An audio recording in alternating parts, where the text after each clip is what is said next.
Hi, I'm Self-Publishing Sue. And I'm Traditional Jody.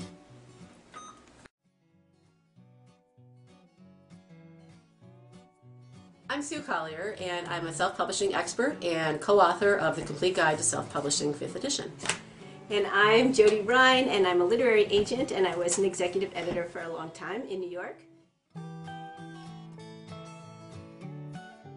So what we hope to do here is every video we're going to take one book or one idea and look at the central question that the author has, and we'll try our best to answer it.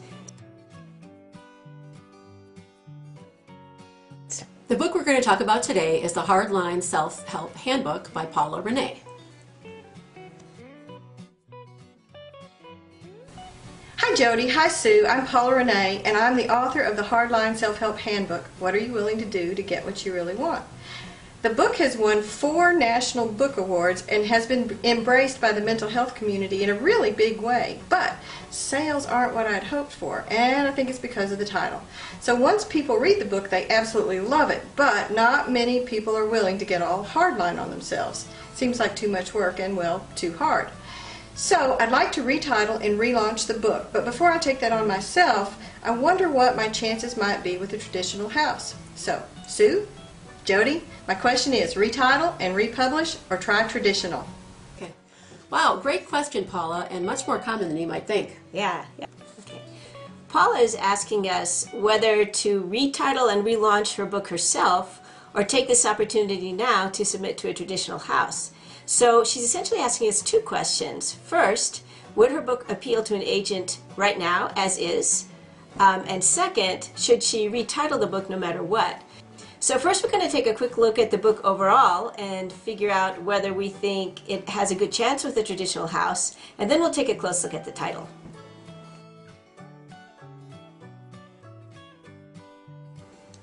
Well, Sue and I came up with 4 areas that we think are most pertinent to this discussion for Paula.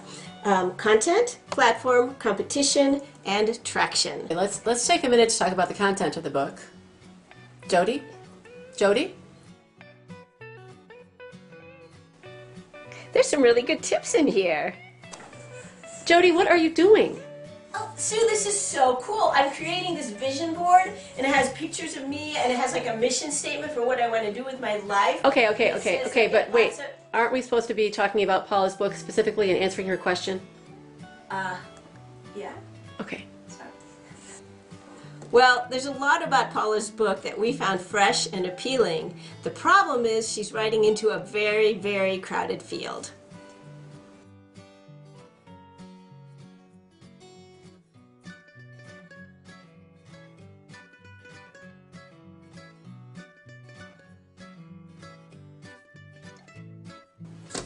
Let's talk about platform next. If she wants to sell books, she has to have the means to reach readers. Jody, don't you have a succinct definition of platform? I do. It's simply, as an author, your proven and reachable book buying audience. But if you're trying to reach a traditional publisher, you have to demonstrate that you have an audience out there of people who know who you are and are excited about buying your book. And you can reach them. So why do traditional publishers exist? That's a subject for another video. Oh. Because I have so much to say about it. It has to do with having the bar set very high, having a level of excellence in publication, and when you buy a book in a bookstore, you want to know that there's a lot of people behind it who have vetted it for various reasons, including the author's platform, which is often established because of the author's authority and credibility. That's good. Well, let's get back to Paula's platform. Okay. From what we can ascertain in checking her out online, checking her Twitter followers, and just basically the size of her online community, it doesn't appear to be very strong. No, and that's very interesting because she did a terrific job when she launched her book at getting a lot of publicity. So she was on lots of radio shows. She did a great blog tour. She was very proactive. She hired a publicist. But the problem was, in this kind of book, she didn't have that community engaged before she published. She didn't have people who knew who she was. Exactly. Yeah. Yeah. I mean, promotion starts way before you publish. Yeah, Ideally. especially in self-help, especially in practical books, because there's such noise out there.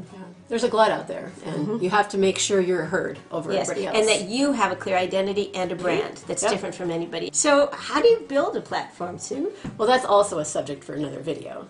Or, of course, a consultation with one of us if we were selling any services on these free videos, Which of course we're not. We're not. Absolutely not. Yes. No. No.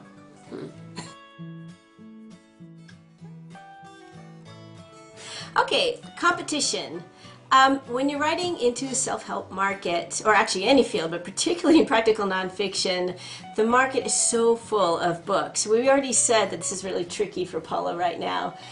So how do you stand out from the competition? Well, one of the ways is by title, which we're going to be talking about, which is a key question. Another way is your authority in your subject area. It's very tough to sell a self-help book if you don't have those credentials next to your name, psychologist. Brings us back to her platform. Exactly. Yeah. Exactly. So that's kind of tricky. Now, if Paula were to want to submit her book as a self-published book to a traditional house, she has to write a book proposal, and in that book proposal, she has to analyze the competition very closely. So, a book proposal for a self-published book? Yeah, it's a great tool.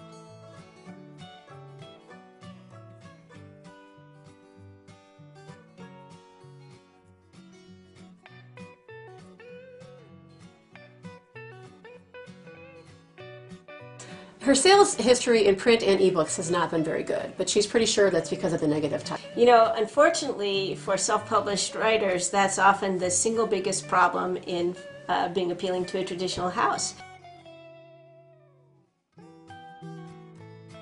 So with the great promotion that she did, what do you think about the title? Do you think the title really got in Paula's way? I think it did. I think it did. It really doesn't tell you anything. Here's the title. Doesn't tell you anything about what the book is about. There's really no benefit.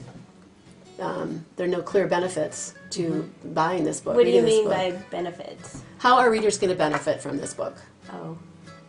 Oh, I get it. You mean like titles like Smart Women, Foolish Choices, or Men Are From Mars, Women Are From Venus. Exactly. That you hear those titles and you know, oh, I want to learn more about that. I feel like I'm a smart woman and I keep making all these foolish choices. That book is for me. But the Hardline Self-Help Handbook, I can see why that would get in her way and why she's concerned about it. I think she was very right to look at the title as getting in the way of sales. Absolutely. Okay. Yeah. Okay, So let's pull out our high-tech reality check. you bet, and answer Paula's question, basically to self or not to self. So our first category is Content. content. Yes. Well, all joking aside, we thought this book was very well written and well structured. Absolutely.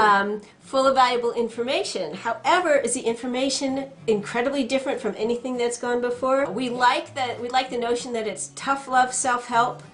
But we'd have to do a really careful assessment of the market. It's all about the competition to see whether that would appeal to a traditional house or not. So I think this leans more toward the stay self. I do too. I do too. Then platform. Platform. Well, we've already talked about the fact that her platform is not very big. Right, and actually one of the main reasons to self-publish is to establish your platform, to establish your market through copies sold, so that you can then appeal to a traditional house. So this definitely leans on the side of Absolutely. stay self-published. Yeah. Competition. And competition. Same thing. Yeah. Same thing. A lot of books out there in this field, and she hasn't adequately branded herself or branded her topic yet. We do think there's a lot of good there. So again, we're at the stay self-published side. And we've talked about traction. Yeah. The sales history is not that good. Yeah. So she's got a lot of work in that area. The reason for that, I think, is twofold. One is because she needs to work harder to get a community to know that she's out there, because she's fabulous. I've heard her on the radio. Right. You know, I listen and I've seen her interviews. She's terrific, but her brand is not yet clear. Exactly. And so that's really important in getting those sales. And then the other, title. The title. The title. She's so right. Yeah. It definitely needs a rework. It's too negative, and it just needs to sound. It needs to be. It's also generic. You know, It is generic, the hardline self-help. What does that mean? Yeah, We it doesn't don't mean know. anything. As we said, what is it going to do for the book buyer? You have to have a title that just says, "Buy me." Right. I will help you. I will help you get thin. I will help you get beautiful. I will help you Live the find life a you man. love. Yeah, Yep. yeah. Whoop. Oh, We ran out of magnets. it's good we've got these fancy ones from your refrigerator. Yes. So it's pretty clear. had to say that. We really would recommend that she retitle the book, but continue to self-publish, work on her platform, work on sales. And engage that community and brand. And you know, this is just the kind of book, and with her personality, that a year from now, once she's got thousands of books sold, people know who she is, and she's titled her book more specifically, a big publisher could pick it up. Absolutely. Yeah. So good luck to you, Paula. And thanks for letting us evaluate your book.